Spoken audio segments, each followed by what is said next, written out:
बोलिए सदगुरु भगवान की जय। अपने अपने गुरु महाराज की जय।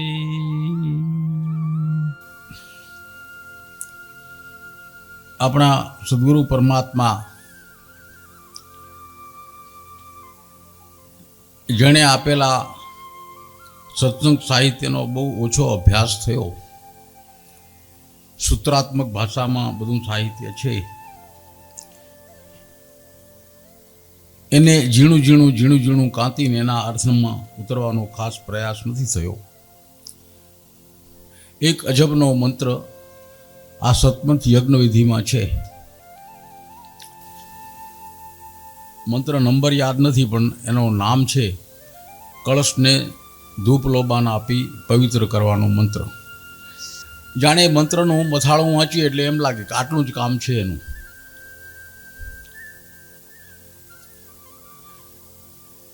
एक वार रात्रे कोई चौकी में निकलेला बगड़ा में फरवा निकळ्या चौकी माटे। कोई प्राणी हथियार के कहीं चोर ने बधुं कपास बपास बहु फूटता लोको वीणी जता तो चार चार ना ग्रुप बनावीने फरता। हाथे हथियार में कोई पास भालो है कोई पास धारियों है। चारे जना निकले चारे पास भाला। भालो शू काम करे? रात्रे फरता फरता भूख लागी। कोई ये चीबड़ा वावेला चीबड़ा एटले पपैया बीजे तो क्या लेवा जाए पपैया हता गोती गोती ने ठीक था पपैया खाने कापवा छे नथी हथियार मळे नहीं डाचू देवाय नहीं सीधू तमे मानशो भाले थी काप्या भाले थी पपैયું कपाय हाजर सो हथियार भाले थी पपैયું कपाय भाले थी कोकनी विधिए नखाय। मंत्र आ वस्तु है। मंत्रना मरम में कई केटली शक्ति परमात्मा सद्गुरुए वीटीने आ मंत्रों लख्या है। कई केटली अद्भुत शक्ति टूका टूका शब्दों में एवो मंत्र है आपणो कलश ने धूपलोपान आपवानो मंत्र। धूप जले अगर जले भवनी पीड़ा टळे देव जागे दैत्य भागे धूप त्यरूप देव त्या पूजा अलख निरंजन निराकार और देवी नहीं दूजा इति अरज करे सदगुर। ओम श्री निष्कलंकी नारायण ने नमो नमः। सादो सादो आ मंत्र सड़सड़ाट वाँची जाइए मात्र बे त्रण लीटीनो मंत्र पण अजब अद्भुतना शब्दों में कोई मरम छुपावीने सद्गुरुए मंत्र लख्यो छे। एनो मरम तपासीए। ए सुरक्षानो मंत्र छे मात्र पवित्र करे छे ए तो एनु एक सामान्य काम छे। सुरक्षानो मंत्र ज्यां पण आप फरता हो कोई अजाणी जग्याए जवानुं थाय रात्रे माळा लईने समरण करो ध्यान करो। एमां समरण ध्यान दरेक वखते जे व्यक्ति आ करे छे एनुं शरीर बहु एनुं तन मन कोमल बनी जाय छे। गमे ते अनिष्ट एना उपर हुमलो करी शके। आवुं कोमल बनेલું अस्तित्व ए जे करे छे ए वखते कोई एनी सुरक्षा होय तो एटले आपणा ज्ञानी पुरुषोए आ मंत्रमांथी एवो अर्थ काढ्यो अपना ज्ञानी पुरुषोए कि आ मंत्र एवो छे कि जे कोई साधक जे कोई समरण माळा लईने समरण करतो होय रात्रे गमे त्यारे एकलो बिल्कुल अंधारा में तो आ मंत्र बोली बे त्रण वार अने पोतानी आसपास आम फूंक मारी दे। बिल्कुल विज्ञान सम्मत बात है आ बिल्कुल। जैन लोगों में अपनाथी जरा जुदेरी भाषा में आवो सुरक्षा मंत्र लखेलो है। जैन में एनी भाषा अर्धमार्गथी है। जैन लोग ये मंत्र ने एटलो बधो पवित्र माने छे अने कदाच सर्वस्व मंत्र ने सर्वस्व माने। पंचणमोकारो कोईने मोटे आवड़तुं होय मने बधा शब्दों याद नहीं आवता। ओम सिद्धाणाम ओम आयर्याणाम ओम लोहे सच्चाणाम ओम अरिहंताणाम ओम लवे सूर्य आवा 5 कोई एना અસ્તિત્વ, જે દૈવત્વ ધરાવતું અસ્તિત્વ છે એના શબ્દો લખ્યા છે. જુદા જુદા સિદ્ધ કરેલા મહાપુરુષો, જુદી જુદી કક્ષાએ સિદ્ધિને પામેલા પુરુષોના એમાં નામ છે. આ બધી જ શક્તિઓ આ જે કોઈ મંત્ર બોલે એની સુરક્ષામાં આવી જાય છે. જૈન લોકોને આ મંત્રમાં એટલી બધી શ્રદ્ધા, નવકાર મંત્ર કે કોઈ સારા કામે, પોતાના ઘરેથી સારા કામે નીકળે તો એના ગામમાં ગમે ત્યાં જૈન દેરાસર હોય જ, અને એમાં કોઈ જૈન સાધુ હોય જ. એની પાસે જઈ સવારના વહેલા પહોંચે, જઈ હાથ જોડી નમસ્કાર કરીને કે મહારાજ મંગલ સુનાઈએ, એને મંગલ સુનાઈએ. એટલે મહારાજ જરાય આળસ કર્યા વિના તરત પોતાના આસન ઉપર બેસીને, આજે મેં કહ્યું મને એને બહુ સુંદર ભાષામાં, બહુ સુંદર સંગીતમય રીતે મંગલ સુનાવે ત્યાં સુધી સાંભળનાર હાથ જોડીને આમ નમ્ર ભાવે આમ ઊભો રહે. મંગલ પૂરું થાય, મિનિટ 1-2 લાગે, નમસ્કાર કરીને જાય ને એટલી શ્રદ્ધા, આ સાંભળીને જે કોઈ જાય એના 100% કાર્ય સિદ્ધ થાય. આજે વિજ્ઞાન યુગમાં આપણી બુદ્ધિ જેવી છે, બધે શંકા કરવી. આ અક્ષરો લખ્યા છે એમાં શું? ભગવાન આપણા સદગુરુએ આપણને રેઢા નથી મૂક્યા. આ મંત્ર એટલી જ શક્તિવાળો મંત્ર છે. શબ્દો ભલે સાવ સાદા ગુજરાતી ભાષામાં છે. આપણી મુશ્કેલી આ છે, જો કોઈ ગડબડિયા ભાષામાં લખ્યું હોત ને, ન સમજાય એવી ભાષામાં, આપણે માનત. ન સમજાય એવી ભાષામાં આ મંત્ર હોત તો આપણે એને શ્રદ્ધાથી માનત, પગે લાગત, અને પાછા કહેત ભાષા આપણે ખબર ન પડે પણ એમાં કાંક છે. હવે આ ભાષા સમજાય છે ત્યારે હવે હશે. ખરી વાત છે ને? એ શબ્દના, આ મંત્રના ઊંડાણમાં ઉતરીએ. ધૂપ જલે અગર જલે, પછી શબ્દ આવે છે ભવની પીડા ટળે. ભગવાન, આ એક જ શબ્દ દ્વારા આપણે આપણા સદગુરુ પરમાત્મા પાસેથી, ભગવાન પાસેથી શું માગીએ છીએ? ભવની પીડા ટળે. હવે ભવની પીડા તો કોઈ એક છે એમ નક્કી કરો. હમણાં જ હવે પોતાના અસ્તિત્વને વિચારો. આપણા જીવનની પીડા, ભવ એટલે જીવન, આપણા જીવનની પીડા એક જ છે. અંદર બહારની કેટલી પીડાઓ છે? તમામ પીડાઓ ટળી જાય, તમામ પીડાઓ. જરા શ્રદ્ધા ભરાઈને આ મંત્રનો ઉચ્ચાર કરીએ તો ધીરે ધીરે ધીરે કષ્ટના, દુઃખના, મૂંઝવણના, કોઈ તકલીફોના વાદળો આસ્તે આસ્તે આસ્તે આસ્તે હટતા છટતા જાય, ધીમે ધીમે ધીમે ધીમે. અંદરની, બહારની પીડા તો માણસ જજુમીને કાઢે, પણ અંદરની પીડાનું શું? અંદરની અનેક પીડાઓ જુદી જુદી રીતે છે. કોઈ ચિંતા, કોઈ બળતરા, એ સામાન્ય સંસારમાંથી નિપજતી તકલીફો છે.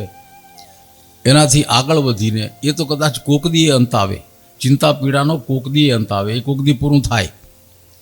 પણ બીજી એક તકલીફ જિંદગીભર અજ્ઞાની માણસ વેંઢારે છે અને કાયમ એનાથી ઘા ખાધા કરે છે, ઘા. અંદર શાંતિ થતી નથી. એ પીડાઓ છે દ્વેષ, ઈર્ષ્યા, ઘૃણા, તિરસ્કાર, હિંસાવૃત્તિ, અહંકાર અને નિંદા. આ તો કાયમ છે જ. એની એટલી પીડા છે, જ્ઞાની પુરુષો કહે છે કે સંસારી માણસ કદાપી શોકથી મુક્ત નથી. આ 4 શત્રુ નીકળતા જ નથી: શોક, મોહ, પ્રમાદ અને આળસ. ગમે એવા સાધુ સિદ્ધ પુરુષને એના મન આ 4 વસ્તુ નથી છોડી શકતા: શોક, મોહ. હમણાં અબઘડીએ પૂરેપૂરો રાજ્ય, પૂરેપૂરા સ્વતંત્ર, મન ઉપર કોઈ જાતની પકડ નથી, કોઈ પકડ નથી મન ઉપર. આપણું મન પૂર્ણપણે પ્રેમ અને આનંદમાં છે. એવું આટલા સમુદાયમાં કોઈ ખરું? એક જણ કોઈ આંગળી ઊંચી કરીને દાવો કરી શકો? કરી શકો દાવો? ખરેખર? નો, આઈ ડોન્ટ બિલીવ. ના.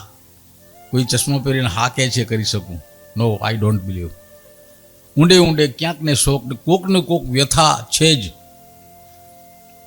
પૂર્ણ વ્યથા મુક્ત વ્યક્તિત્વ, પૂર્ણ વ્યથા મુક્ત. આ એક આદર્શ છે, સાધનાનો એક આદર્શ છે. જ્યારે સાધના કરતો સાધક, સમરણ સાધના કે ધ્યાન સાધના પૂર્ણ વ્યથા મુક્ત ન થાય ત્યાં સુધી કદી શાંત ન થાય. આપણો આ મંત્ર આ કહે છે.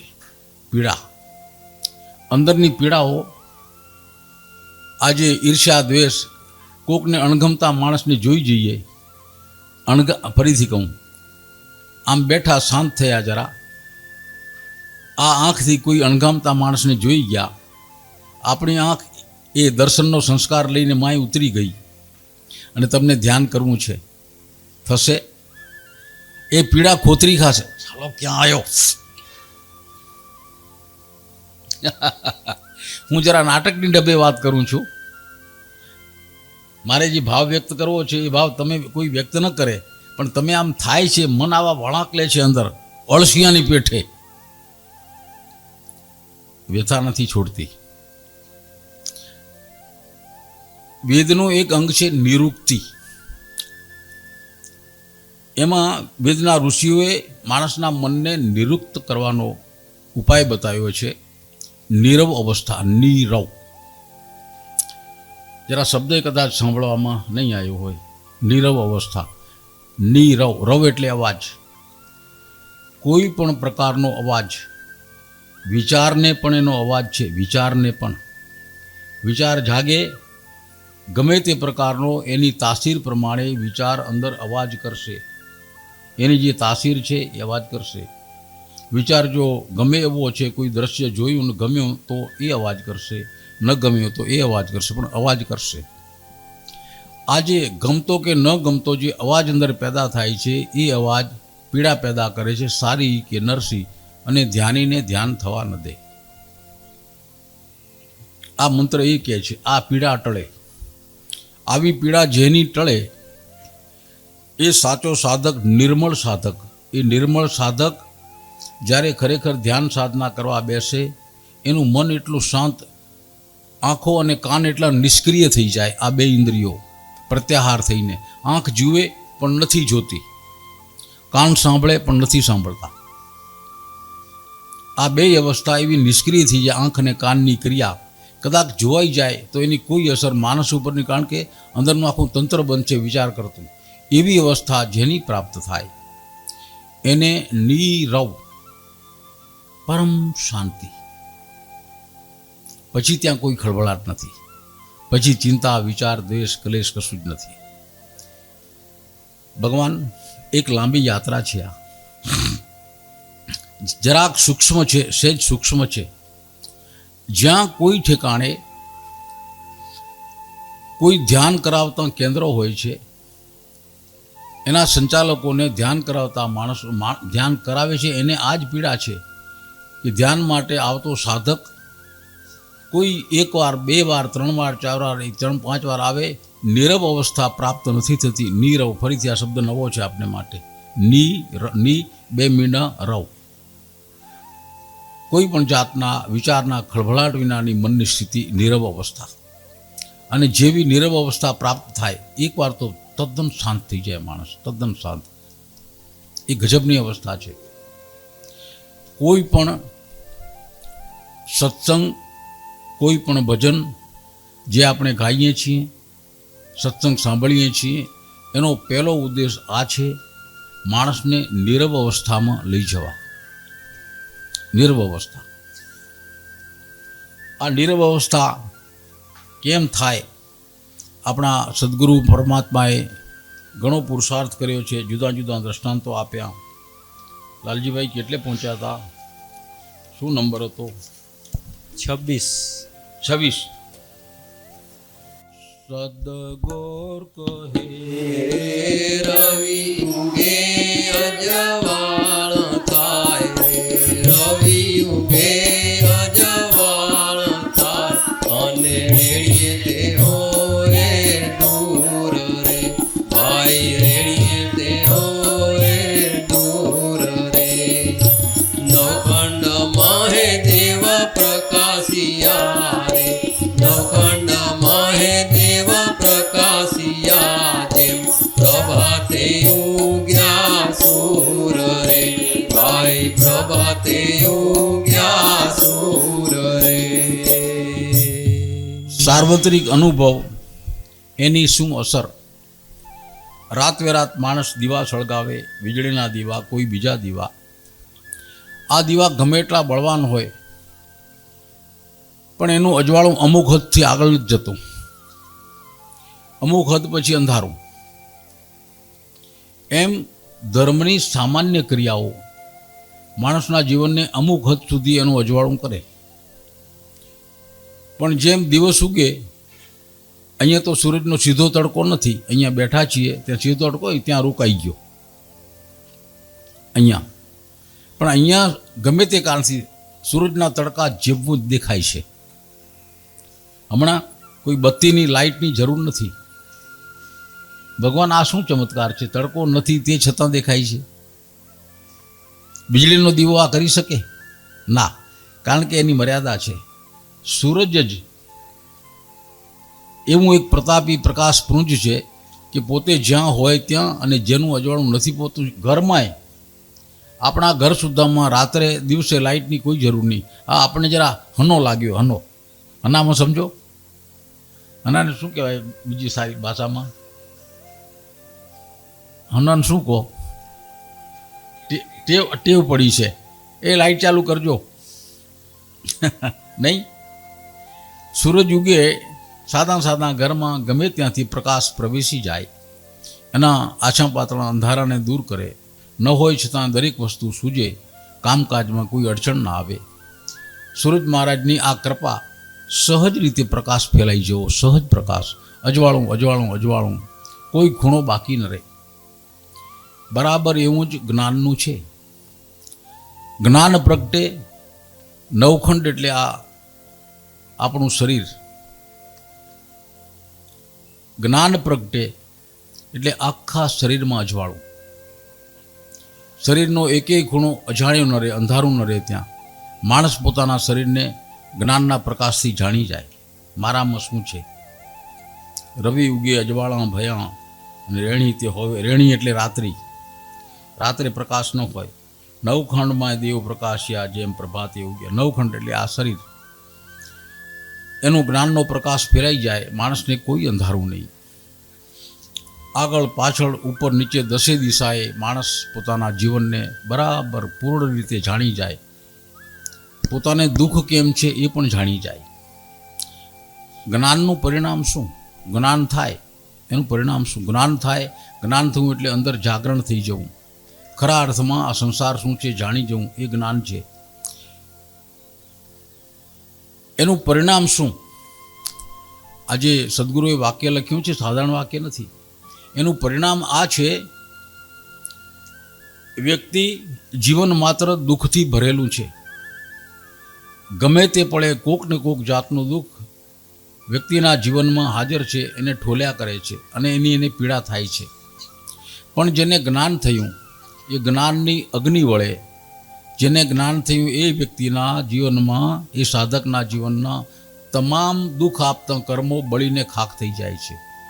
એના જીવનના તમામ હજારો લાખો કરોડો કર્મ હોય એ બળીને ખાખ થઈ જાય. કેટલા કર્મ બાકી રહે?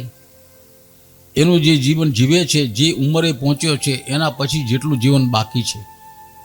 એમ ધારી લો, કોઈ યોગીને, કોઈ સાધકને 40 વર્ષની ઉંમરે જ્ઞાન પ્રાપ્ત થયું, તો 40 વર્ષની ઉંમર સુધીના એના પાછળના તમામ કર્મો બળીને ખાખ થઈ જાય.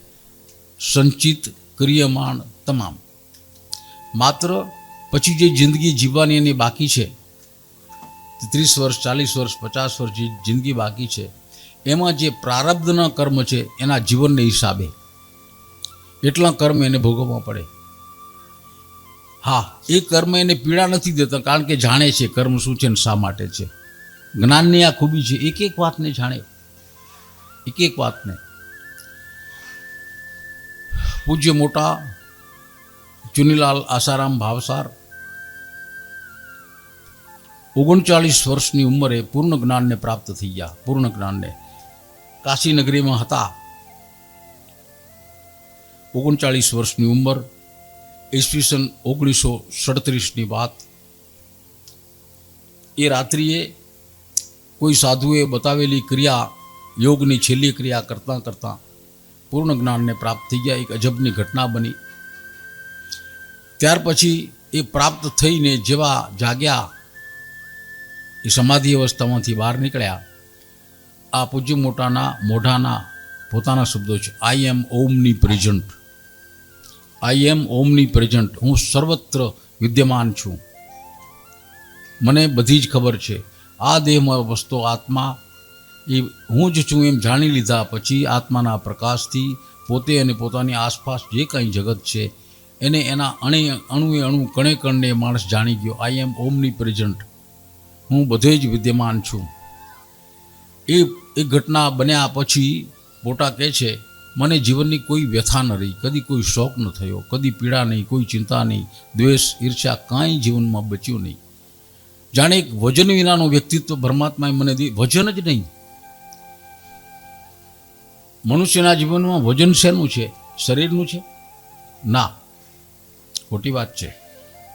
મનુષ્યના જીવનમાં વજન છે એની વ્યથાઓનું, એના શોકનું, એની પીડાનું, એનામાં વસતા દુશ્મનનું, ઈર્ષ્યા દ્વેષ ઘૃણા તિરસ્કાર, આનું વજન છે.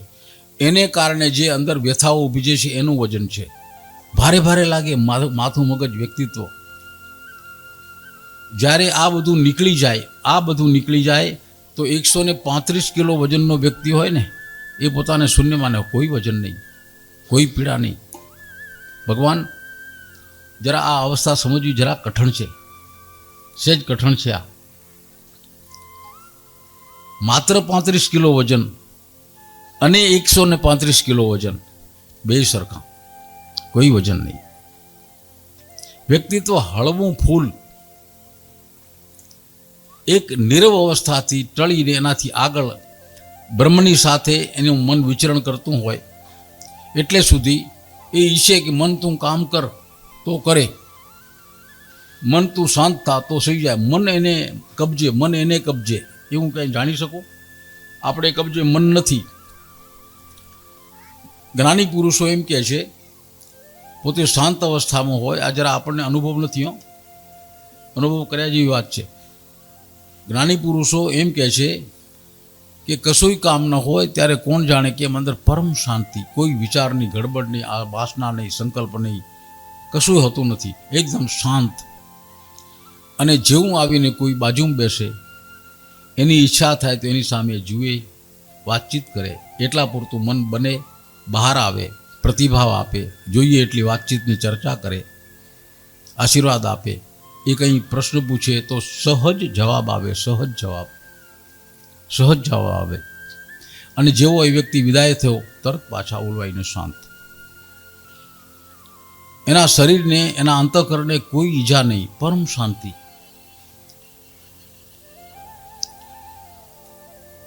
સારામાં સારો વક્તા મૌન હોય છે.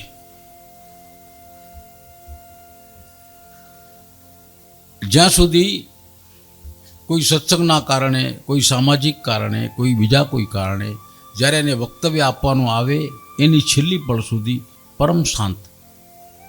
એ શ્રેષ્ઠ વક્તા છે. આસન ઉપર બેઠા પછી તરત એનું મન સક્રિય થાય અને જે કોઈ વિષય છે એને વિચારેલો કે મનમાંથી ઊભો થતો તરત વક્તવ્ય શરૂ થાય. સહજ વાણીનો પ્રવાહ ચાલુ થાય, ગંગા પ્રવાહ વયા કરે, શબ્દો આવ્યા કરે, ઉદાહરણ આવ્યા કરે, માણસના દિલને ચોટ મારી જાય. અને જ્યાં વક્તવ્ય પૂરું થાય પાછો શાંત, જાણે ફુગ્ગામાંથી હવા નીકળી ગઈ. 2 કલાક, 3 કલાક, 4 કલાક વક્તા બોલે, કોઈ થાક નહીં. શું રહસ્ય આનું રહસ્ય શું? 40-45 મિનિટનો પીરિયડ લેતો શિક્ષક એવા 5-6 પીરિયડ સામટા લે, હાજે થાકીને લોથ. સાચી વાત છે સાહેબ.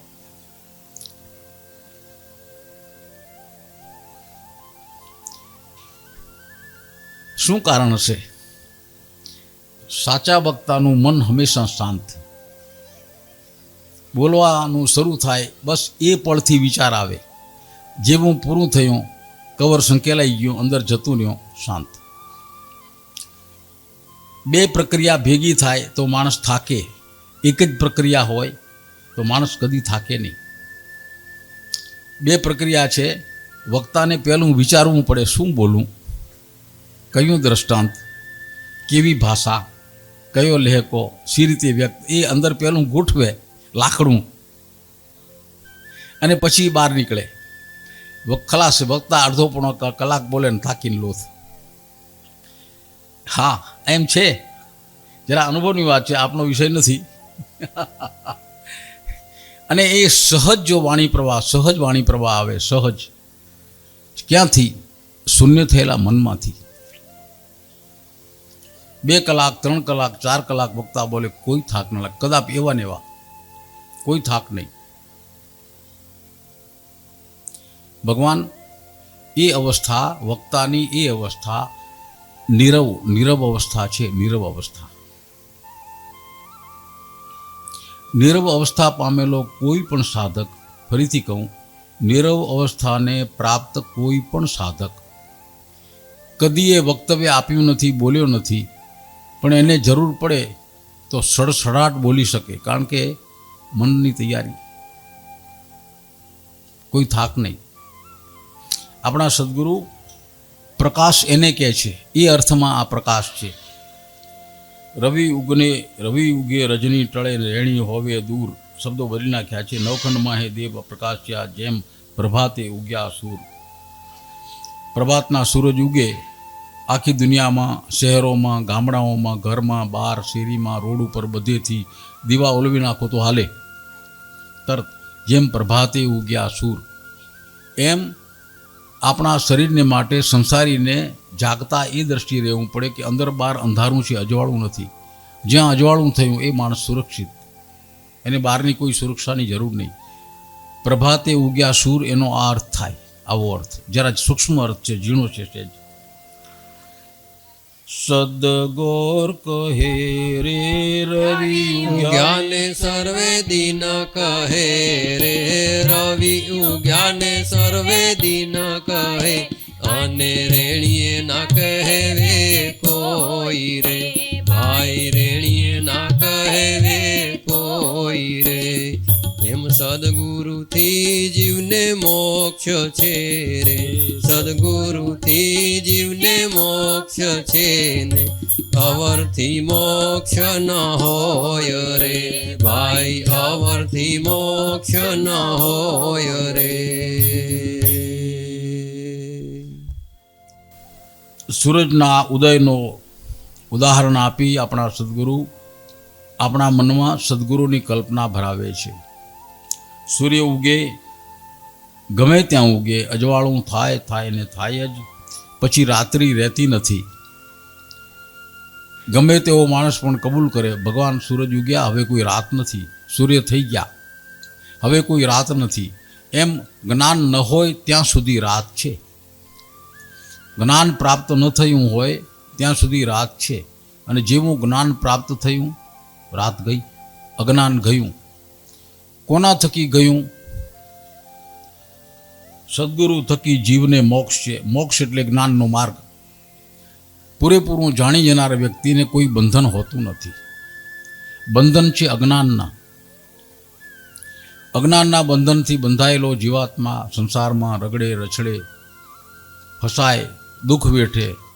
એ જ જીવાત્માને જ્યારે જ્ઞાન પ્રાપ્ત થાય તો એ જ સ્થિતિમાં છે, છતાંય મુક્ત. આ જરા કલ્પના આપવી થોડી કઠણ છે. દુઃખ છે જ, બંધાયેલા છીએ જ, મોહમાં લોભમાં છીએ જ આપણે, પણ એમાંથી મુક્તિ એટલે શું? એ તો મુક્ત થઈએ ત્યારે ખબર પડે ને. કેમ લાગે છે? કોઈ મુક્ત છે જ નહીં. પણ જે મુક્ત થયા એને ખાતરીપૂર્વક આ વાત ઉચ્ચારી, ખાતરીપૂર્વક. એકવાર મુક્ત થયા પછી કોઈ બંધન નહીં.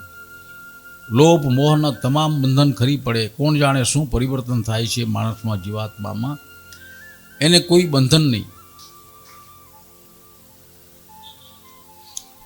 એમ સદગુરુ થકી અને આ સ્થિતિ કોણ લઈ જાય? જેની પાસેથી દીક્ષા લીધી તે. જેની પાસેથી દીક્ષા લેવાય એ એના ગુરુ કે સદગુરુ, તમને જે ઠીક લાગે એ શબ્દ વાપરો. એ દીક્ષા આપ્યા પછી ગુરુજી કોઈ માર્ગ બતાવે. સનિષ્ઠ શિષ્ય જેને પરમ જિજ્ઞાસા જાગી છે, મારા ગુરુજી કંઈક મને કહે, એ માર્ગે હું સંચરું, એ માર્ગે યાત્રા કરું, એ માર્ગે ધ્યાન સાધના કરું, એમ કરતો કરતો હું પરમ જ્ઞાનને પ્રાપ્ત થઈ જાઉં. આવી જિજ્ઞાસાથી ભરેલો કોઈ શિષ્ય જ્યારે દીક્ષા લે ત્યારે સદગુરુની દીક્ષા. એવું એક ગીત કોઈ જિજ્ઞાસાથી, કોઈ વ્યથા કથામાંથી મુક્ત થયેલા, ભગવાન મને આમ મળે તેમ મળે, મારા ગુરુજી આવા છે, મારા જીવનું કામ થઈ ગયું, એવું એક દીક્ષાર્થી એક જે ગીત ભજન ગાય છે પોતાને માટે, કોઈએ વ્યક્ત કર્યું એવું એક ભજન છે. ભગવાન તમે ગાશો ગુરુ પૂર્ણિમાની રાતે. તો પરણી મારા ફરી બ્રહ્મ સાથે લગન મારા, હયા ગુરુ પૂર્ણિમાની રાતે લગન મારા, હયા ગુરુ પૂર્ણિમાની રાતે લગન મારા, થયા ગુરુ પૂર્ણિમાની રાતે લગન મારા, થયા ગુરુ પૂર્ણિમાની રાતે. હરિના દ્વારે મારો માંડવો મેરો પ્યો, હરિના દ્વારે મારો માંડવો મેરો પ્યો. હરિ મને સદગુરુએ બેસાડી એને હાથે લગન મારા, થયા ગુરુ પૂર્ણિમાની રાતે લગન મારા, થયા ગુરુ પૂર્ણિમાની રાતે લગન મારા, થયા ગુરુ પૂર્ણિમાની રાતે લગન મારા, થયા ગુરુ પૂર્ણિમાની રાતે. સર્વે સખીઓ મને મહેંદી રંગાવે, સર્વે સખીઓ મને મહેંદી રંગાવે. હારે મેં તો ચંદન લગાવ્યા મારે હાથે લગન મારા, થયા ગુરુ પૂર્ણિમાની રાતે લગન મારા, થયા ગુરુ પૂર્ણિમાની રાતે. પાલખી બેસાડી મને સદગુરુ લઈ આવ્યા, પાલખી બેસાડી મને સદગુરુ લઈ આવ્યા. હારે મેં તો ગુરુ વધાવ્યા મારે હાથે લગન મારા, થયા ગુરુ પૂર્ણિમાની રાતે લગન મારા, થયા ગુરુ પૂર્ણિમાની રાતે. પાટણ શેરથી ચુંદડી મંગાવી, પાટણ શેરથી ચુંદડી મંગાવી. હારે મેં તો શ્વેતાંબર પહેર્યું મારી હાથે લગન મારા, થયા ગુરુ પૂર્ણિમાની રાતે લગન મારા, થયા ગુરુ પૂર્ણિમાની રાતે. મામા તે મારા શોધતા ફરે છે, મામા તે મારા શોધતા ફરે છે.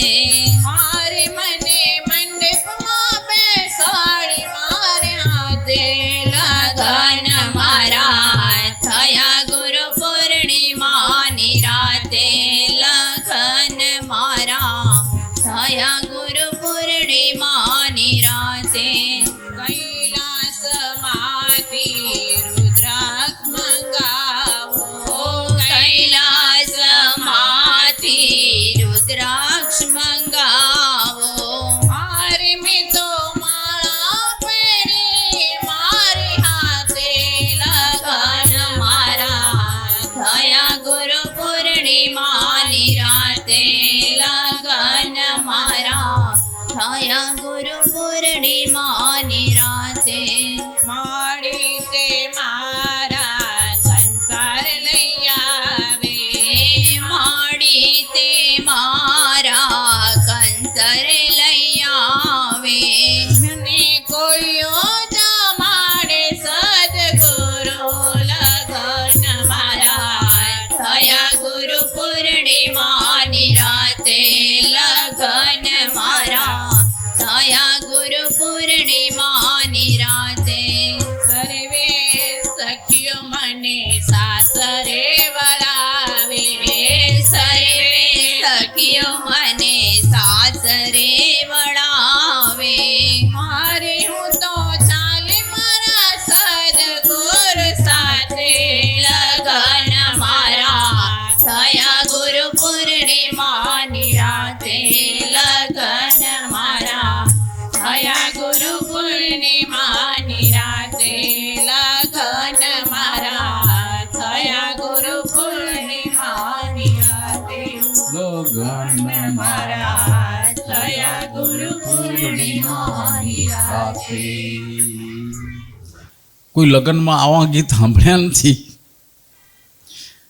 લગ્નમાં તો કેવા ગીત ગવાય એનો એક નમૂનો.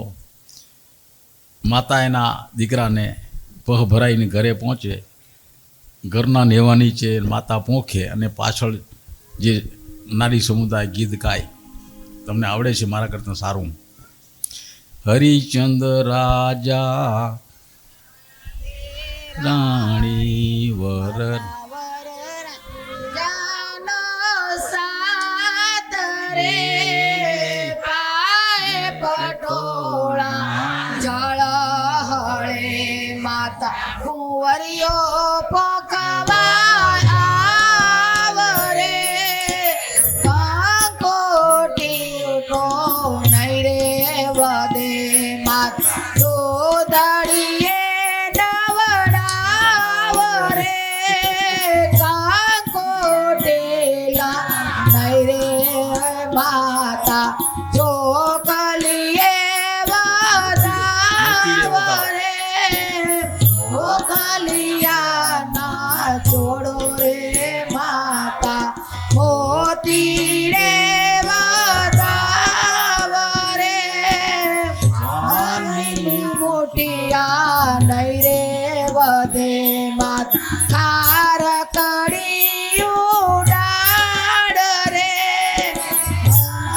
પટોળા જળે માતા કુંવરિયો પકવાયા ને બેટા ગો. આ કાંઈ વાંધો નહીં. આ સંસારી ગીત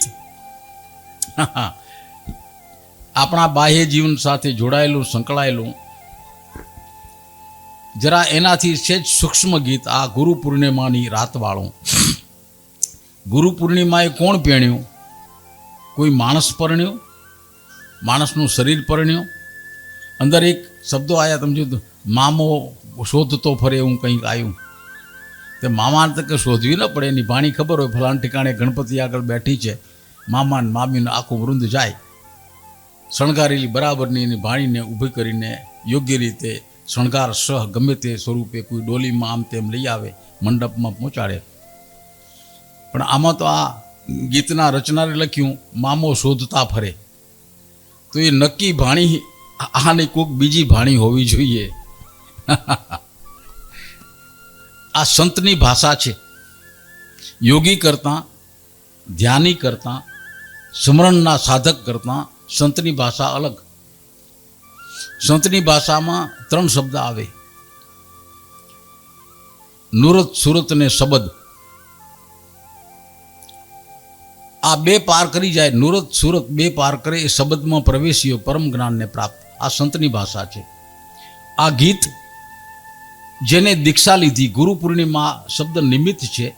ગુરુ પૂર્ણિમાએ કોઈ અંદર જિજ્ઞાસાથી ધગધગતો કોઈ સાધક પોતાના માટે ગુરુને શોધતા હોય ને એવા ગુરુ મળી જાય, અને પછી જરા મનમાં સંકલ્પ હોય કે આવો પવિત્ર દિવસ મળે, અષાઢ સુદ પૂનમ, એ રાત્રે મારા ગુરુજીની પાસેથી હું દીક્ષા લઈશ. તો એના જેવો પવિત્ર દિવસ કયો?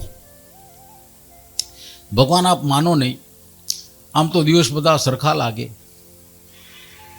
એની તાસીર બહારથી સરખી જણાય, પણ કોક સૂક્ષ્મ ફેરફાર દરરોજ કશોક ને કશોક દરેક દિવસમાં હોય છે. હા, આપણા ઋષિમુનિઓએ આ સૂક્ષ્મ ફેરફાર શું પકડેલા, એ સૂક્ષ્મ ફેરફાર એનો અનુભવ કર્યો કે આ ફેરફાર હકારાત્મક કે નકારાત્મક કામ કરે કે ન કરે, કે નુકસાન કરે, ફલાણું ફલાણું, એ દિવસની કોઈ વાઇબ્રેશન તાસીર. આદિ ભાષાનો આ શબ્દ છે, ઋષિમુનિઓને એ શબ્દ નહોતો. એ શું છે પરખી અને દિવસને એની ગુણવત્તા આપી કે આજે આ દિવસ શુભ કે અશુભ છાપામાં હોય છે ને 30 કે 31 દિવસના જે કેલેન્ડરમાં લખેલા હોય છે આંકડા, એમાં જે કોઈ જે અશુભ દિવસ છે તો કાળું કુંડાળું બતાવે. જોયું છે? એ કોઈ અજ્ઞાનીની નિશાનીઓ છે? ના, કેલેન્ડર છાપનારાને કશી ખબર નથી. હજારો લાખો વર્ષથી જીવનના દરેક ક્ષેત્રમાં ઝીણી ઊંડાણની વાતોમાં સંશોધન કરતાં કરતાં જ્ઞાની મહાપુરુષોએ એકે એક દિવસની તાસીરને જાણી માણી અને એની તાસીર નક્કી કરી, એને એના શાસ્ત્ર રચ્યા. દરેક દિવસની અમુક કક્ષાની અમુક સ્થિતિની શું અસર થશે, માણસને કેવી અસર થશે, પ્રદોષને ફલાણું ઢીકણું આપણે વાંચીએ છીએ ને, આપણે એની કશી ખબર નથી. એની કોઈ એમને ચકાસેલી, જ્ઞાની પુરુષો ચકાસેલી દિવસની તાસીર કોઈ રીતે વ્યક્ત કરી, એના શાસ્ત્રને જાણનારો એ ચિહ્નથી જાણી જાય કે આજે આ દિવસ આવા પ્રકારનો છે, આજે આવા પ્રકારનો. આપને માનવું હોય તો માનજો. ગણજી બાપુ કશું કોઈને કહેતા નહીં. જેનું કામ કરે કોઈના જીવનમાં ખલેલ ન પાડે. પણ કેટલાક એને જાણી ગયેલા માણસો નજીક હોય તો જઈને પૂછી આવે, બહુ દૂર હોય તો ફોનથી પૂછે, બાપા આજે આમ છે, કેમ કરું, ફલાણું ઢીકણું. ઇન્સ્ટન્ટ તરત જવાબ, હા આમ કર અથવા ન કર.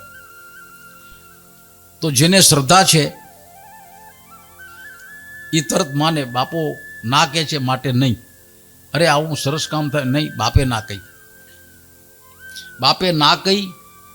એ કાળની ગતિ સી એને જાણી ગયેલા એ મહાપુરુષ. આ દીકરો આ કામ કરવા જશે તો અમુક સમય પછી કાળની ગતિને કારણે આ વિઘ્ન આવશે, એ વિઘ્નમાંથી ટળવું હોય તો તું કામ બંધ કર, નથી કરવું. ભગવાન એક ઋષિ, હાજી કાનજી ઋષિ હતા. હા, એના શિષ્યોમાં કેટલા એવા ગાંડા, સાયકલ લેવી હોય ને, સાયકલ તો એ ફોન કરે, બાપા સાયકલ લઉં. હવે એમાં પૂછવા પડવું છે, પૂછવા જેવું લાગે? આપણી દ્રષ્ટિએ નથી લાગતું. આપણે એમ કહીએ સાલો ગાંડો છે, કાંઈ બુદ્ધિ જ નથી સાલામાં, સાયકલ લેવીમાં શું પૂછવું છે? ના, કોઈ અદ્રશ્ય સમજણ એ અને એના ગુરુ વચ્ચે બંધાઈ ગઈ. એ સમજણનો સેતુ એને એના ગુરુ સિવાય કશું દેખવા દેતું નથી, જે બિલકુલ એના લાભમાં છે. બાપા કાર લઉં તો લેવાય જેવી હોય ને તો હા તો લે, અને ન લે તો ચોખ્ખી નાખે, ના લેતો. તો માને એવો શિષ્ય પૂછે તો તર ન લે. સમયની ગતિ. આજે મુંબઈમાં એના શિષ્યો છે, બાપા હયાત નથી. હયાત હતા ત્યારે એના કોઈ શિષ્યે બાપાને કોઈ પ્લોટ કોઈ સારી જગ્યાએ, 2 બાજુ રોડ મળે, આમ ને આમ રોડ, અને ખૂણા ઉપર ચોકડી ઉપર સરસ મજાનો plot, commercial centre, high class બને, કમાય બરાબરના. એ પ્લોટને નોંધીને બાપાને પૂછ્યું, બાપા ફલાણ ઠેકાણે આ પ્લોટ છે. બાપે કયું ખારઘર જોયું હતું, કયો નકશો જોયો હતો, ફલાણ ઠેકાણે પ્લોટ છે, લઉં? બાપો કે ના. તો શું કરું? એની બાજુનો લે. બાપા આ બહુ મોકામાં છે, છાનો માનો બાજુ મળે ભલે. બાજુનો પ્લોટ લીધો. કોઈ ગડબડ નહીં, રેવન્યુ કોઈ માથાકૂટ નહીં, કાયદાની કોઈ જુગાલ નહીં, સડસડાટ પ્લોટ લીધો, દસ્તાવેજ ચા સહ્યું થયું, પૈસા ચૂકવાઈ ગયા, અને હાઈ ક્લાસ જરાક ઓછી કિંમત કોમર્શિયલ સેન્ટર બની ગયું, ને હજારો લાખો કરોડો કમાયો. અને બાજુનો પ્લોટ હજી એ કે છે રખડે છે. ભગવાન હું કે તમે ન જોઈ શકીએ એ કાળની ગતિ. સમજાય છે ભગવાન? હા. એમાં ગુરુ પૂર્ણિમાનો દિવસ, બધા દિવસ એવા જ છે એમ માનીને આપણે આપણા જીવન નિપટારા કરીએ છીએ. કોઈ દિવસના મહાત્મ્યને જાણી ગયેલા કોઈ જ્ઞાની મહાપુરુષ જરાક કોઈ વાર નિર્દેશ કરે, ના બેટા આજે આ કામ આજે નહીં, અમુક દિવસે કરજે. જરાક જૂનવાણી વાત લાગે. વિજ્ઞાનનો જમાનો, તર્કથી ભરેલા આપણે. દિવસ તો બધા સરખા છે, એમાં શું પૂછવાનું હોય? તને ધંધો જ નથી સાલા, 4 દી ખોટી થયો ને, 4 દી પછી આવતું હોય. સમયની તાસીરને જે ઓળખે એ ઋષિ, આપણે નહીં. ગુરુ પૂર્ણિમા એ 24 કલાકનો સમય એટલો પવિત્ર છે. આજકાલનું અનુસંધાન એ દિવસની સાથે નથી. ભગવાન વ્યાસ હતા, દ્વાપર યુગના ઋષિ, દ્વાપર યુગના સદગુરુ, એના નામ સાથે આ દિવસ સંકળાયેલો છે. એવા જ્ઞાની મહાપુરુષ હતા.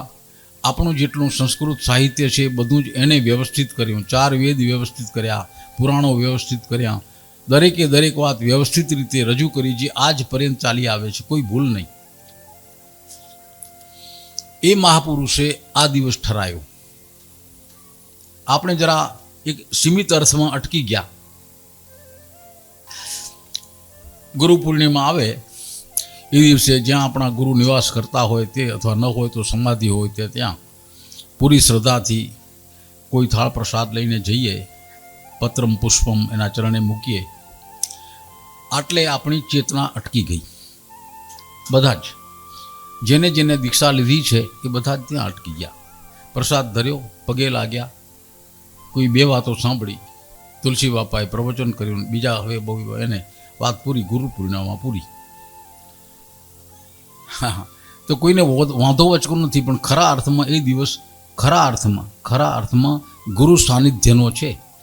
સમયની મારામારી ન હોય તો, ભગવાન, સમયની મારામારી ન હોય તો એ આખો દિવસ ગુરુજીના સાનિધ્યમાં વિતાવવો જોઈએ. કોઈક રીતે એની વ્યવસ્થા થવી જોઈએ.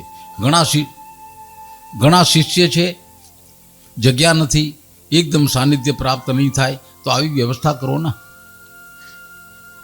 જ્ઞાની મહાપુરુષ ગુરુપદે બેઠા પછી બધાયમાં વસી ગયેલા છે, કોઈ એકમાં છે એમ નથી, ખોટી વાત છે. જ્ઞાની મહાપુરુષ, ગુરુપદ ધારણ કરેલો પુરુષ, પરમ જ્ઞાની પુરુષ, એના 1 કે હજારો શિષ્યો હોય તો બધામાં એક સરખો વસેલો છે. એની તીવ્રતાનો અનુભવ કરવો હોય તો અંદરથી ખાલી થઈને નીરવ અવસ્થા, ગુરુના સાનિધ્યમાં બેસવાની વ્યવસ્થા કરવી જોઈએ. વાતો બંધ, બેસવાની વ્યવસ્થા, ગુરુજી શું કરે છે, એનો લટકો કેમ ચાલે છે, એની આંખો આમ તેમ કેમ છે, શરીર કેવી રીતે ડોલે છે, એના મુખમાંથી વાણી શું નીકળે છે, ચાતકની જેમ પી જવાની તૈયારી, ચાતકની જેમ મૌન થઈને. આ ગુરુ પૂર્ણિમાનું મહત્વ છે. અને એ દિવસે લીધેલી દીક્ષા જડબે શ્લાઘ. આપણે બહુ ઉતાવળા, વેલો હૈયા. ભગવાન, આવો સુંદર દુનિયાનો સાદામાં સાદો અને સદા જડબે શ્લાઘ ધર્મ આપનાર સદગુરુ, એના આવા શિષ્યો એવા ઉતાવળા નીકળ્યા. વેલો હૈયા એની સંસ્કૃતિ બની ગઈ. ગમે ત્યાં વેલો હૈયા છે ને. ભગવાન, કોક તો પાછા વળો, કોક તો આવા ઉતાવળિયા સમાજને એમ ઠપકારો કો, ભાઈ ઊભો રહે, એ ટાઢો થા, એ ટાઢો થા, ટાઢો થા, ટાઢો થા, માય ઠર. ઉતાવળિયો સમાજ, આ સમાજ, હું આપને કહું છું, આ સમાજ આજ દિવસ સુધી ઠર્યો નથી. એ ખદબદ તો અંદર ખીચડી ચડી રહે, નીચે ભૂલથી સગડી ચાલુ રહી ગયો તો ખદબદ દેખાય ને. બહારથી શાંત લાગતો શિષ્ય અંદરથી ખદબદ. સદગુરુનું સાનિધ્ય, આપણા સદગુરુ જે આ 27મું પટોળું, સદગુરુ થકી જીવને મોક્ષ છે. મોક્ષનો અર્થે પાછો સાંકડો જ કર્યો. મર્યા પછી ફરી જન્મવું પડે આટલો જ નથી અર્થ. હર પરિસ્થિતિમાં મુક્તિ, ચિંતાથી મુક્તિ, દોડથી મુક્તિ, અંદરના તણાવથી મુક્તિ, મનની માથાકૂટથી મુક્તિ, સંકલ્પથી મુક્તિ, સ્મૃતિથી મુક્તિ. ભૂતકાળ વિતાડે નહીં, ભવિષ્યકાળની કોઈ ચિંતા વિતાડે નહીં, તમામથી મુક્તિ. એ મોક્ષ છે. અત્યારે મરાશે, હમણાં મરવાનો પ્રયત્ન કરો, આપણે 1-1 કરોડ રૂપિયા આપશું જે મરવા તૈયાર હોય એને.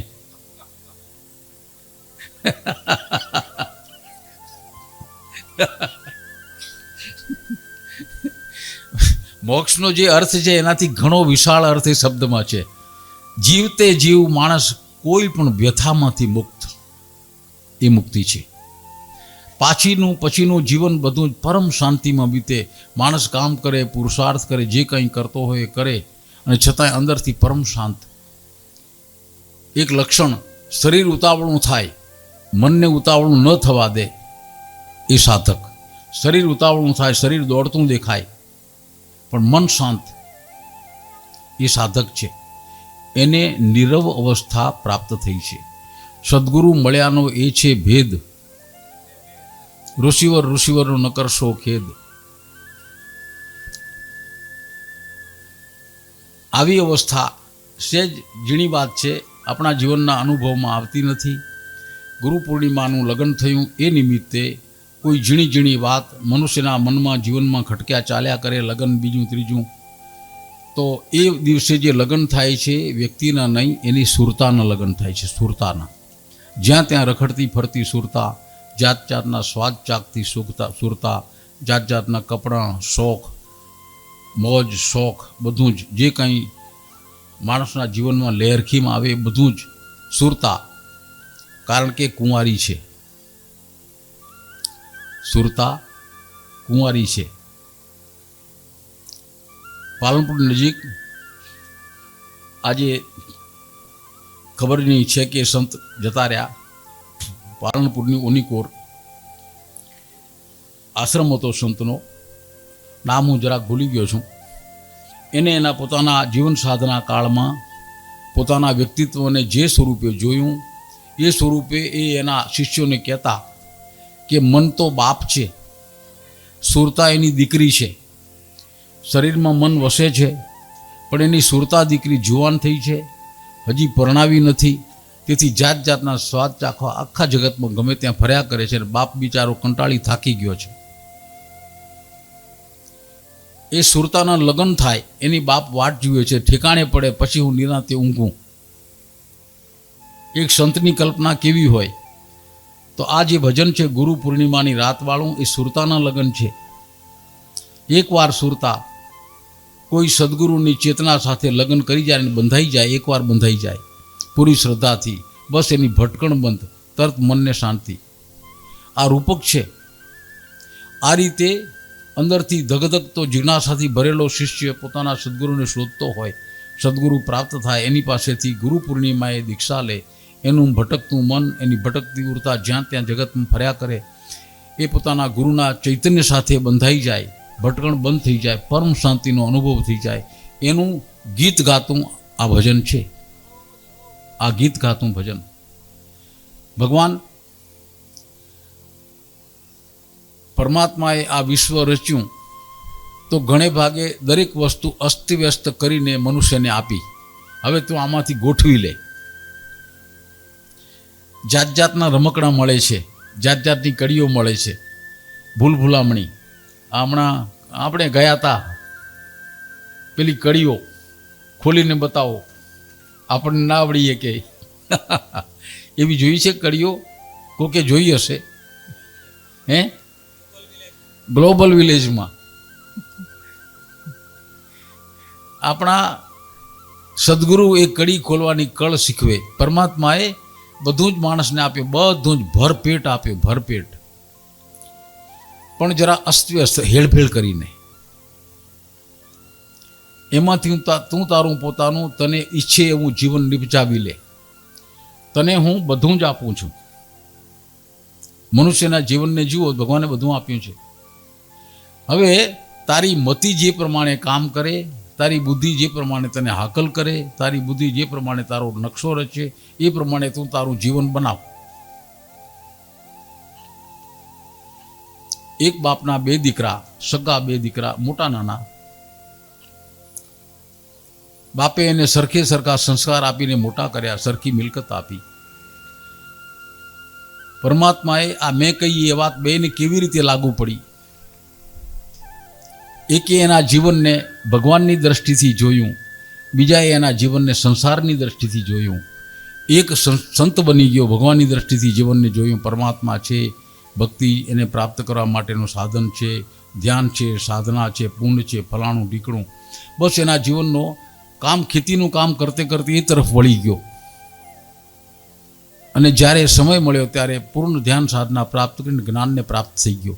બીજો દીકરો એ જ સગા બાપનો દીકરો જીવનનો રથ એ તરફ વળ્યો. કેમ ઘણું કમાવું, મિલકત ભેગી કરું, આ કરું, તે કરું, જશ પ્રાપ્ત કરું. આખી ઘટના સંસારની બની ગઈ.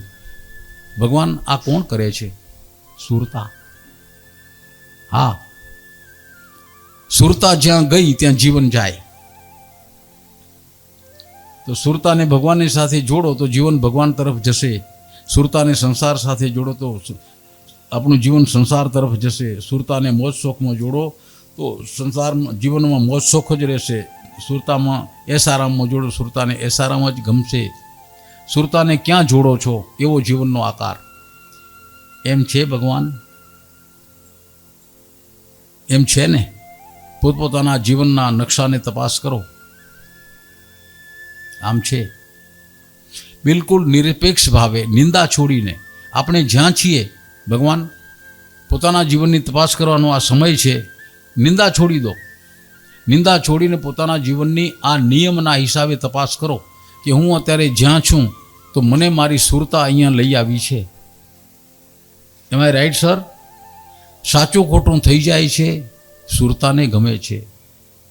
પુણ્ય થાય છે, સુરતાને ગમે છે. માળા પકડવાનું મન થાય છે, સુરતાને ગમે છે. ધ્યાન કરવાનું મન થાય છે, સુરતાને ગમે છે. મોજ શોખ કરવાનું મન થાય છે, સુરતાને ગમે છે. આળસ કરવાનું મન થાય છે, સુરતાને ગમે છે. જીવનમાં સુરતા એવું બળ છે એને જે કોઈ નાથી શકે. નાથવાનો માર્ગ આ ભજનમાં બતાવ્યો છે. સુરતાને કોઈ સદગુરુ સાથે પરણાવી દો. કયા દિવસે? પાકો ખીલો સદગુરુ અને પૂર્ણિમાનો, ગુરુ પૂર્ણિમાનો દિવસ. પાકો ખીલો, પાકો ખીલો સદગુરુ છે. આપણા સદગુરુ આજે શબ્દ લખ્યો છે, એમ સદગુરુ થતી જીવને મોક્ષ છે, અવરથી મોક્ષ ન હોય. અવર એટલે એક છાપ પાડી દીધી. છાપ, ભારતની રાષ્ટ્ર મુદ્રા. એ છાપેલો કાગળ આપણા ઉપર આવે એટલે ભારત સરકારનો હુકમ છે એમ માનવું. ભારત સરકારનો હુકમ, એક મિનિટ, એ ભારત સરકારનો હુકમ. એની નીચે શું લખ્યું હોય? ઉપર resolution of government of India. Bharat સરકારનો ઠરાવ. ક્યાં? In the mission of cabinet mission. Cabinet મળી એમાં નિર્ણય કરેલો ભારત સરકારનો ઠરાવ, રેઝોલ્યુશન, એના ઉપર પેલી સિંહની મુદ્રાવાળી છાપ. એટલે ફરજિયાત એનો અમલ કરવો પડે. ફરજિયાત. જેને નોકરી કરી હશે સરકારી, એને ખબર હશે. સરકારી નોકરી કોઈ કરેલી ખરી? જ્યારે આવી છાપવાળો કાગળ આવે તો ફરજિયાત એનો અમલ કરવો પડે. અમલ ન કરો ને અધિકારીઓને ખબર પડે કે આ પત્ર ફલાણી ઠેકાણે નીકળી ઓફિસમાં મોકલ્યો અને અમલ નથી કર્યો, તેની સજા થાય. અને પરિપત્ર આવે, સર્ક્યુલર, કદાચ એનો અમલ ન થાય તો હાલે, એની કોઈ સજા નહીં. ભગવાન મારા તમારા જેવો સામાન્ય માણસ કોઈ આદેશ કરે, આમ કરજો ને તેમ કરજો ને રાતના જાગજો ને ફલાણું ઢીકણું ને 2 વાગે ને 12 વાગે ને, એ અમલ ન કરો તો હાલે. પણ ગવર્મેન્ટ ઓફ ઇન્ડિયાની છાપવાળો હુકમ આવે સદગુરુનો, ન કરો તો જીવનમાં રખડી પડો. ન કરો. તમારા સદગુરુ ભગવાન, આપ શું માનો છો? સદગુરુનું વચન એટલે શું? શું માનો છો? સદગુરુ સમજી સમજીને બોલે, ખૂબ સમજીને. અને બોલે ત્યારે એને સાંભળનારનો પાત્રતા ધરાવતો શિષ્ય ચાતકની જેમ શબ્દ પકડી, મારા ગુરુજી આ કહ્યું, બસ મારે બીજું કંઈ ન જોઈએ. ચાતકની વૃત્તિવાળો શિષ્ય, ગુરુજી આ બોલે છે. તુલસી બાપા બોલતા, એ માં નવી ન કરવી પડે એ જોજો. આવું આખું આખું બોલતા ને. આ એક સૂત્ર છે. હાજી, જેવા હતા તેવા ગુરુનું, એની અનુભૂતિનું સૂત્ર. માં નવી ન કરવી પડે એટલે શું? એવા કર્મ કરો, એવી સાધના પ્રાપ્ત કરો, એવા પરમાત્માને જ્ઞાનને પ્રાપ્ત કરેલું એવી ભક્તિ તમારા જીવનમાં આ જ જન્મમાં ઉતરી આવે કે બધા જ બંધન કાપી નાખે. જ્યારે દેહ છૂટે ત્યારે કોઈ બંધન વિનાના થઈને પરમાત્મા એના આત્માને લેવા આવે. બેટા તારે માટે સર્વ કર્મ પૂર્ણ.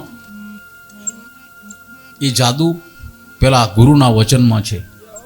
એ છોડાવે, ગુરુનું વચન છોડાવે. પ્રભુ આપણે જરા સહજ લઈએ છીએ નહીં કેટલા કાચા, હાવ કાચા ડેર. ઉતાવળું ચીપડું તોડી લીધું. સ્વયં રચાયો ગુરુના દેશ મારે.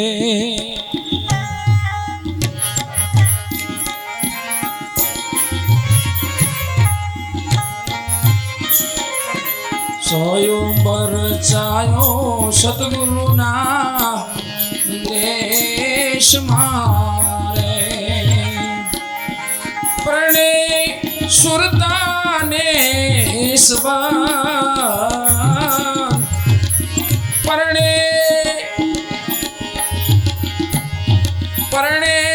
સુરતાને સ્વાન સ્વયં હેર ચાયો ગુરુના દેશમાં.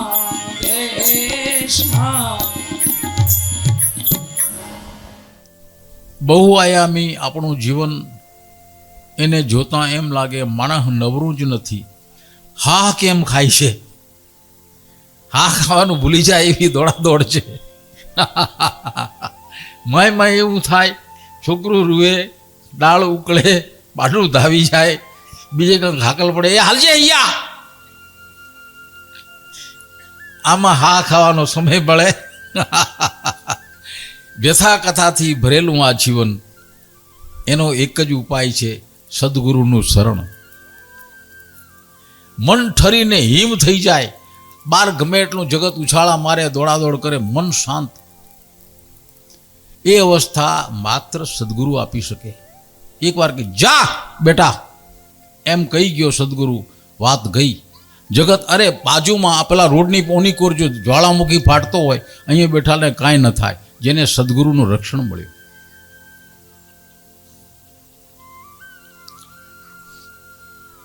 વર્ષો પહેલા વ્યથાથી ભરેલો કોઈ ધંધા રોજગારમાં પૈસે ટકે ફસાઈ ગયેલો કાનજી બાપાનો શિષ્ય, એ જમાનામાં આજથી લગભગ 40 વર્ષ પહેલા, 40-42 વર્ષ પહેલા, 42, એ સમયે 50 લાખ રૂપિયા એના ધંધામાં ફસાઈ ગયા. લેબર કોન્ટ્રાક્ટર મોટો કોન્ટ્રાક્ટ રાખ્યો, પૈસા છૂટા થતા ગયા, તેમ તેમ કામ કરતો ગયો, અને છેલ્લે જ્યારે કામ પૂર્ણ થયું, પેલા બિલ્ડર પાસે 50 લાખ રૂપિયા લેવાના બાકી. 50 લાખ એ જ 42 વર્ષ પહેલાંની રકમ નાની મોટી ન કહેવાય. માણા હુકાઈ ગયો, ધંધો બંધ થઈ ગયો, કરવું શું?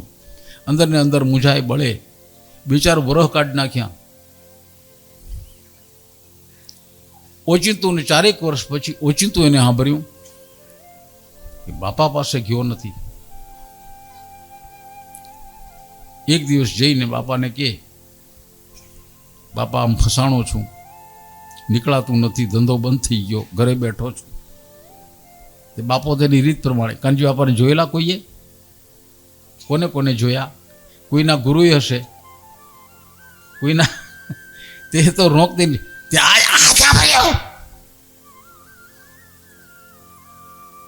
કેદીનો ફસાણો એમ બોલતા. બોલો મૂગો થઈ ગયો, બોલે નહીં.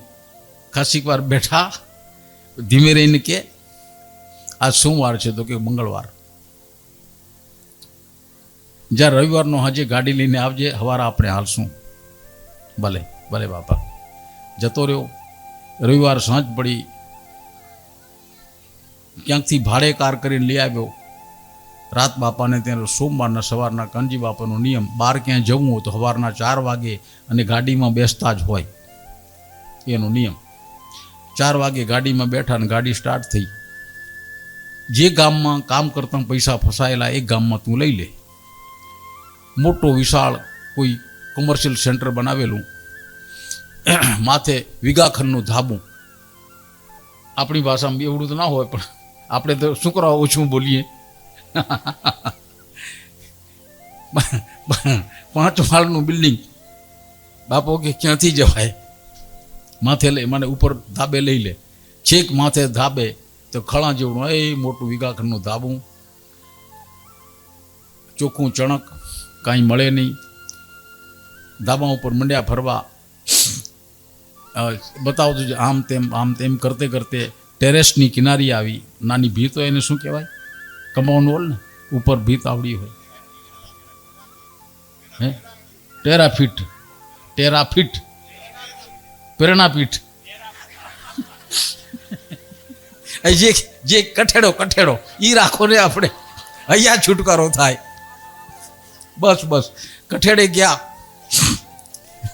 કઠેડાની નજીક કોઈ આરસીસીના થાંભલા બાંધવા માટે ગોળ રીંગ એક પડેલી. બાપે જોઈ, પેલાને ભાઈને પૂછ્યું, બેટા આ શું છે? તો બાપાએ ગોળ થાંભલા બનાવવા હોય એની આ રીંગ છે. એમ? માએ પગ મૂક જોઈએ. મૂક્યો. હવે તારા બૂટના ફોણામાંથી આગળ રીંગનો જે લોખંડનો ભાગ છે ચડાવ. હાથે ચડાયો. હવે બૂટથી કર ઘા કરી, આમ રીંગ પડી છેટી. અહીંયાથી હાલ તો પગલામાં આપ કેટલા પગલાં છે છેટી, રીંગ કેટલી પડી? 1 2 3 4 5 6 7 8 9 10 11 12 13 14 15 16 17 18 19 20 ને 21 પગલે રીંગ પડી. જા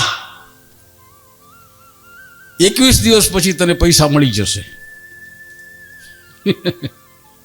ઉતર નીચો.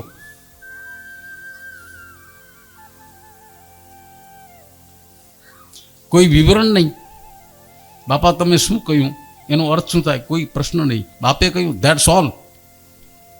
કાલની ગતિને જાણનારો એ ઋષિ પુરુષ સડસડાટ નીચે ઉતર્યા. હવે ક્યાંય જવું નથી, ઘરે મને મૂકી જા. એ દિવસથી 19મે દિવસે પેલા બિલ્ડરનો ફોન આવ્યો કે ભાઈ તમારો ચેક લઈ જાઓ, વ્યાજ સહિત તમને પૈસા દઈ દેવા છે, અમારી ભૂલ થઈ. 21મે દિવસે ચેક. ભગવાન સદગુરુ કોને કહેવાય? આ કોઈ પ્રશંસાને માટે ઉદાહરણ નથી. હા ના, આવો સામાન્ય માણસ, કાનજી બાલજી 3 દીકરા ને 2 દીકરીનો બાપ, એ ઘરગ્રહસ્થી માણસ, સંસારી પાકો, હિસાબ કિતાબ રાખે, કોઈને દીક્ષા દે, જાતની વાતો કરે, ખોખરું બોલે. તું જો ડુંગળીના ભજીયા ખવડાવતો તારે ઘરે આવું બોલે. આ માણસ બીજા એ વાસ્યો, પણ બધા એનું ભેગું તો નામ ન લેવાય ને, એટલે એકનું.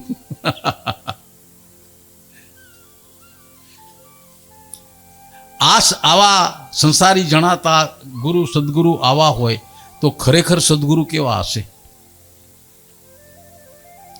જરા સમીકરણ મૂકો તો ખરેખર આ સદગુરુ, આ ફોટો છે, આ કેવા હશે? પોતાના જીવનની વ્યથામાં અટવાઈ પડેલી એક જુવાન દીકરી, એના જીવનસાથીને વ્યસન હતું, ખરાબ વ્યસન.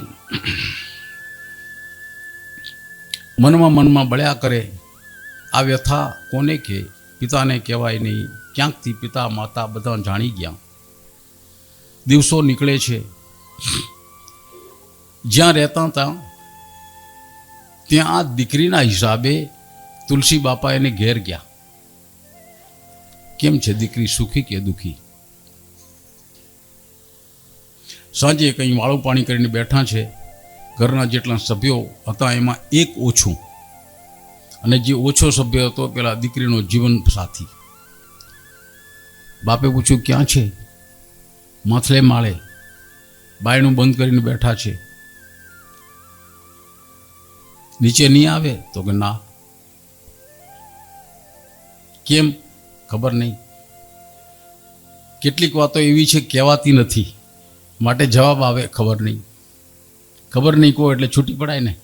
ખબર નહીં શબ્દ પાછળ તો બધી જ વ્યથા, જીવનની બધી વ્યથા, એક આખું ક્ષેત્ર વ્યથાઓનું. જીવનના પ્રશ્નોનો કોઈ જવાબ નહીં. ભગવાન નાક દબાય અને માણસને જે મુજારો થાય પછી શું હાલત? બાપા કહે છે ચાલ બેટા. ક્યાં છે? ઉપલે માળે જઈ અંદરથી સ્ટોપર બંધ.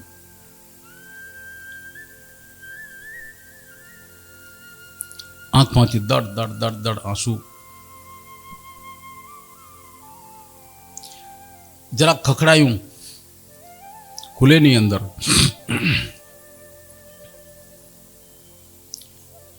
હવે બહારથી સ્ટોપર શેની ઉઘડે? જ્યાં સ્ટોપર હશે ત્યાં બાપાએ અંદાજ કર્યો અહીંયા સ્ટોપર હશે. એમ કરીને સ્ટોપર હોય એટલા ગાળામાં આંગળીથી ગોળ કુંડાળું કર્યું. સ્ટોપર ઉઘડી ગઈ. સદગુરુ. હા, કોઈ છત્રી લઈને નથી ફરતા સદગુરુ, કોઈ બોર્ડ લઈને નથી ફરતા, માઇક લઈને નથી ફરતા. સદગુરુ તો અંદર હોય છે. એને ઓળખવા જરા કઠણ છે. બહારથી આસલા ધૂસલા લાગે. જેટલો અંદરથી મહાન એટલો બહારથી સાદો. આપણા સદગુરુને કોઈ રંગરોગાન નહીં. અરે એટલે સુધી કે આ સદગુરુ ખરેખર કેવા હતા એનું કોઈ વર્ણન મળતું નથી. કોઈ વર્ણન નહીં. ભગવાન હું તો આ વાત આપણા આ પરિવારમાં જે જુવાન ભાઈ બહેનો બેઠા છે એને નિમિત્ત એને માટે કહું છું કે બેટા,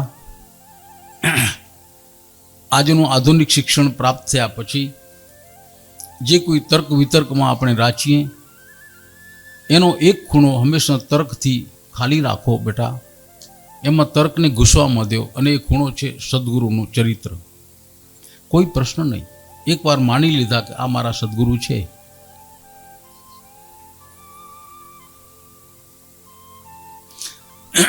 તર્ક કેટલાક દી આખી ઘટનાને વીખી નાખવી હોય તો તર્કશાસ્ત્રીને બોલાવો.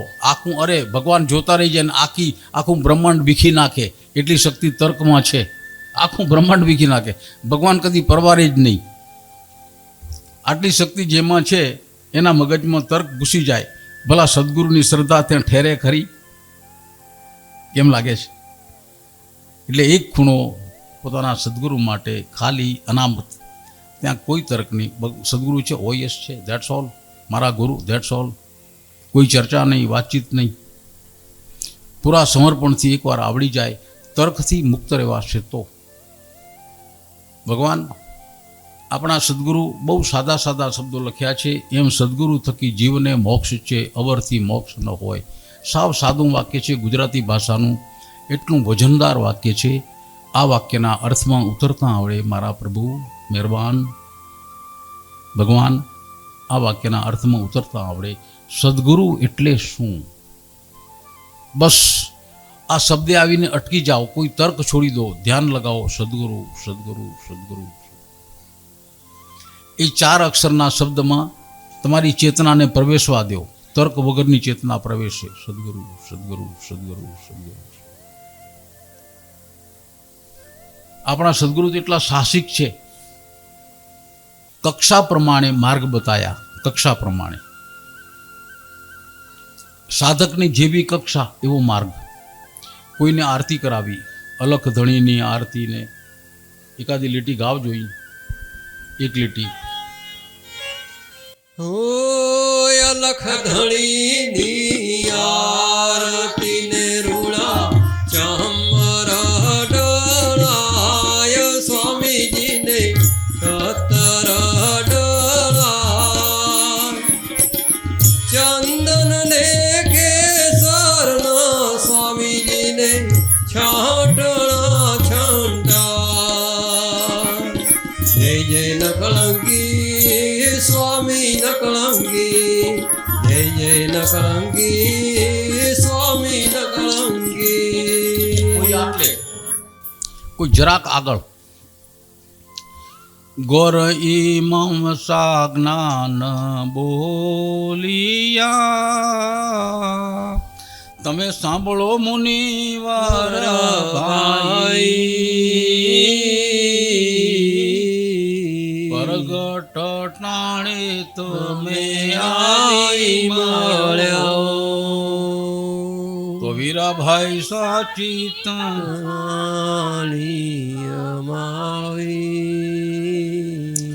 પરગટ ટાણ તો તેને કહીએ જે ઘટપાટની વેળાએ હોય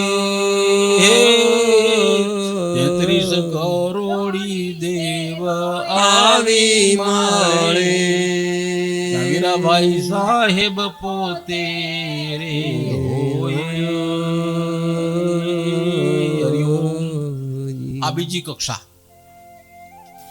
જરાક ધ્યાન સાધમાં જરાક આગળ વધ્યા.